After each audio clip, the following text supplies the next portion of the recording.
Coach Alley, great. Zach, so start with this past week. Some struggles first half, better second half. The positives and negatives out of what you saw Saturday. Yeah, I told them in the first half they didn't do anything that was new to us, those type of things. It was more execution.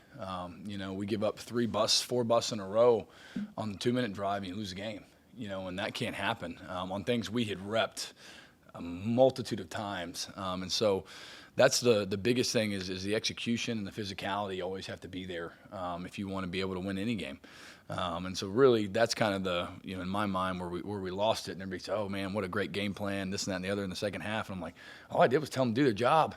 Like, that's all we need. Like, just do your job. Like everybody tries to do too much when they feel like they got to press, got to, do more than what's just required of them. And so if we do that, we have a really good shot. Obviously in the second half, there was a lot more of that.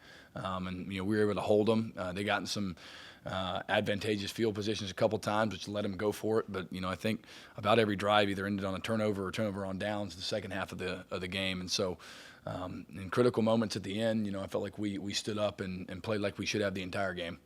Challenge this week. How tough is this one? Yeah, they're really good. They're a really good team. A great quarterback, can throw the ball all over the place. Big, hard to tackle when he gets out and scrambles. The tailback is unbelievable. Maybe the best tailback in the country. He is explosive. He's fast. You can't tackle him. They get him in space. They use him a bunch of different ways, and he's going to challenge you every single snap to know where he's at and to try and corral him. They find a bunch of ways to get the ball to him, whether it's handing it off, throwing it to him, those type of things. So obviously he's a great player. We got to stop him, and the receiving core, O-line, both very good groups. There's very few weaknesses as far as their offense. I asked Coach Rod this question with Eli Holstein, but how big is it to get pressure on him? Because it seems like when there is pressure on him, he can sometimes turn the ball over. So how big is that going into this week? Yeah, I think it's huge. They want to take vertical shots and try and push the ball down the field, obviously. And if you can get the pass rush there, it's hard to throw it when you're on the ground.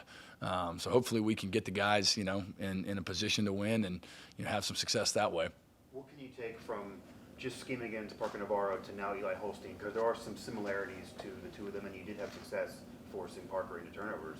Yeah, I think changing the look on them, moving the pocket, doing a bunch of different ways to blitz different guys and attack them. I think that's always a positive. I felt like we did that last week and tried to get some guys one-on-ones across the front line and just create pressure. And I think that the disguising, the moving, the stemming, those type of things are big for what we want to do, and we want to give those guys problems to tell what the pre-snap picture is going to be. You mentioned Reed and about him being a good back. Is it the passing game element that really kind of separates him a little bit? I think it's both. I think he's a really good, I don't know, every down back, whatever the heck you want to call him. He's a great runner. And not a big dude, but he will stick his face down, try and run through you just as fast as he'll try and outrun you. And then he is a weapon in the pass game. He catches the ball like a receiver. He runs routes like a receiver. So, he's kind of a matchup nightmare as far as trying to get him in space. Some of the missed tackles last week, obviously, is that a concern? Was that more something they were doing or more technique type of deal? Definitely, I felt like it was technique from our side a couple times. We had him dead to rights, unblocked. There's about, I think I counted 5 times where we had an unblocked defender in his face on the snap of the ball, and we weren't under control and did not come into a, position to be able to tackle him. And we had discussed that week. I told the linebackers throughout the week, said, listen, I'm going to find ways to get you free runs on the quarterback, and we've got to gear it down when we get through there. And, we missed on a bunch of those opportunities. What do you know about this rivalry, and is it comparable to any of the ones you've coached in the past? Yeah, I'm excited. I'm sure it's going to be loud and it's going to be rocking in there, and they hate us, we hate them. It's going to be great. And I've been fortunate. I've been a part of a lot of great rivalries. South Carolina, Clemson, Texas, Oklahoma last year. It's been fun, and those are 2 historic ones, and this one's just as big as any of those. And so we're excited for the game, and I think our guys understand what it means with Pitt coming down here. A lot of your players are new to this rivalry. How do you sort of internalize the history, the importance of a rivalry when you're not familiar with it? You know, for me, it's easy to get a chip on my shoulder every week. So I guess like every game feels like that as far as like my mindset. But, you know, I think a lot of our guys are from this area and from around here. And so even though like some of them have transferred in, that type of thing, you know, all they've heard since we got here is, you know, that this one matters, you know, and that the guys coming down, it's an important game. And so we try and, you know, instill that in them. And I think that there's a pretty good consensus that that's what's going on. Bogo and Ashton Woods both got a lot of playing time due to some injuries, things like that last week. Your assessment of how they played, and does that allow them to be used a little bit more this week? Yeah, you know, always got to be ready. You know, I tell everyone you got to prepare like the starter. You never know when you're going to be third play of the game. You are.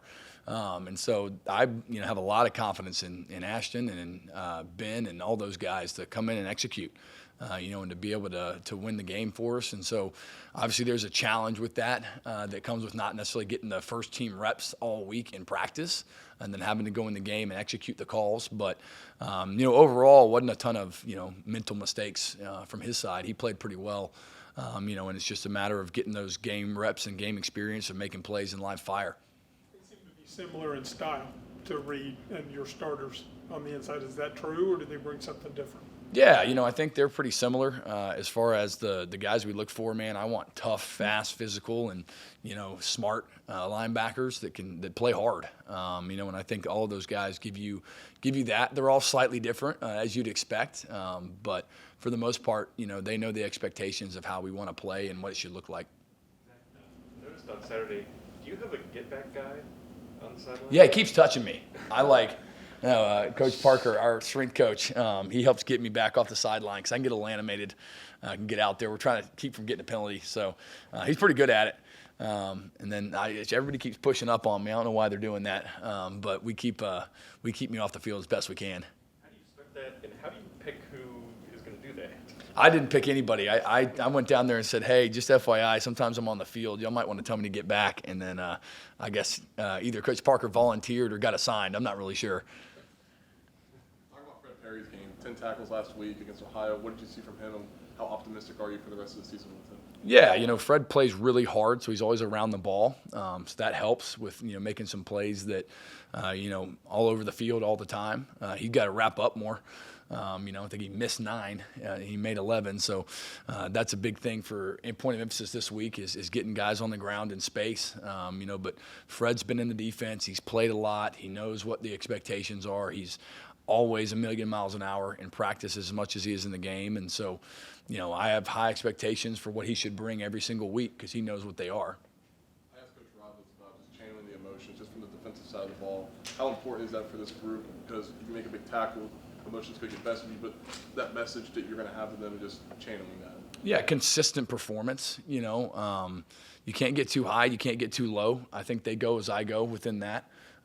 You know, and there needs to be excitement. You should be fired up when you make a good play. You should be fired up when you win. You should be disappointed when you lose. You know, and the key is just not to get overloaded one way or the other because the reality is you always got to go back out there and play the next snap.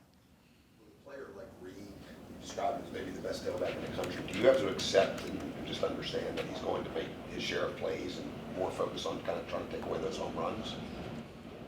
I guess I don't accept that, no. You know, I want to stop him on every play. There's not a single play where I want him to gain anything. But, you know, you try and limit the explosive plays, you know, with whatever you're doing to try and attack him. And so for me, it's just more of, you know, how does he fit within the scheme for them and how do we try and prevent him from, you know, making those type of runs. Zach, even though you're new to the rivalry per se, you have a close personal relationship with Coach Rodriguez, part of you coming here. Does this bring it to any different level for you trying to do this even for Coach Rod, knowing his history? Yeah, you know, I think it's a great opportunity. I mean, what a cool story. You know, coming back and being around, you know, just the program with him coming back to be a part of it. And, you know, obviously this game matters. It's important, and it's important to the people in this community, important to the people, you know, all around the state.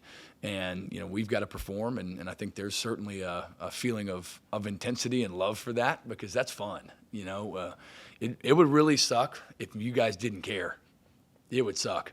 but everybody cares here, about Mountaineer football. And so that's a positive in my mind, that we've got that much passion for it. And this is a big game for them, and therefore it's a big game for us, and, both for Coach Rodriguez and myself. How big of a deal will it be for this defense when you get Jamori Robinson back to practicing and playing, since it seems like he should pretty much be back at some point now? Yeah, I haven't seen him in live fire because it's been like, the battle going back and forth since we got here. But what I have seen, he looks pretty dynamic and looks like a really good player. So I'm excited. Today will be my first day out there with him. So actually being able to go through things and do stuff. So hopefully he can bring us a spark as well. How big is it when you have a defensive back that commits a pass interference, but then later on in the game they get an interception? How big is that as a defensive coordinator, to have a player that doesn't beat themselves up on a costly penalty like that? Yeah, I think it's huge. One of the benefits to the iPad nowadays is like you come to the sideline and you can show them the penalty, and it's like, hey man, like you're in great position. You look the wrong way. You look that way, and you got to look that way, and they're not going to throw it. And they were pulling him down and all that too, and they're never going to call it. It's an offensive game. We all know that. But the ability to show them that and say, hey, listen, you were in great position. You did exactly what you were supposed to, and it's just simple as looking here and not there, and you don't get the PI call. And so that, I think, gives them confidence as well. So in the overall play of the secondary, what did you see from them against Ohio? You got tested, obviously, more than you did Robert Morris. I thought they were solid. Like I said, some of the big play, we give up penalties for big plays, and we gave up, about 3 busts. And the bust can't happen. That's the biggest thing for me. And what I've really emphasized to them, like, every now and then you're going to make a competitive one-on-one catch, and that's going to happen just the same way we would expect our receivers to, But the reality is the wide open touchdowns, because we're not doing our job, that can't be the case, And some of that is growing pains of it's new. The system's new. It's happening fast. I got to see what I'm doing. Where am I going?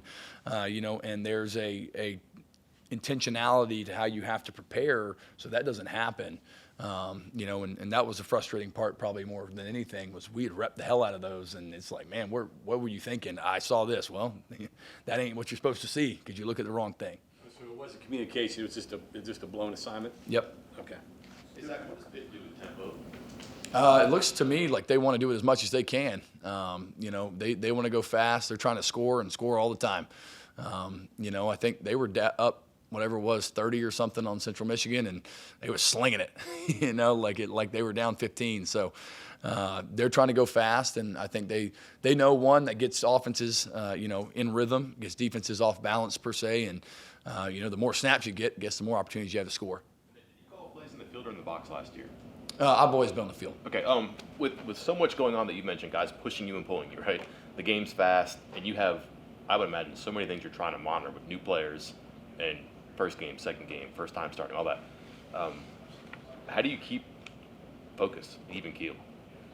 Just to make sure you're not overwhelmed and behind a player or miss something. I think it's just who I am. I don't know any different. I'm just not somebody that gets way high, way low all the time. I'm pretty consistent day to day, and I'm very focused in the game on what my job is and what I have to do to help us win.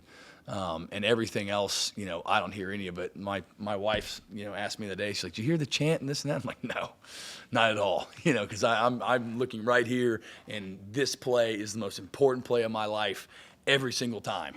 And that's got to just kind of how I just think about it. Is it easier? That's maybe not in the right word, but having so many assistant coaches you can confer with between series, having the tablets on the sideline, does that take some of the in the moment pressure off, knowing like I can get this between series? I have 8-10 other eyes helping me out. Yeah, I think it's definitely helpful to have good coaches around you that see the issues and can get them fixed. I'm a believer still the iPad's a competitive advantage for the offense, just like the headsets, because they can see what you're in. They know what we're a very multiple defense, and so when we give you looks you're not used to, well, before you just had to go with it on the fly to find them afterward. Now it's, well, hey, look, this is exactly what they're doing. So a little bit of it is, I think takes away from the ability of coaches to, diagnose, see, and do things. But, it's obviously good to have people to talk with and work through problems. Zach, it's a stupid personal question.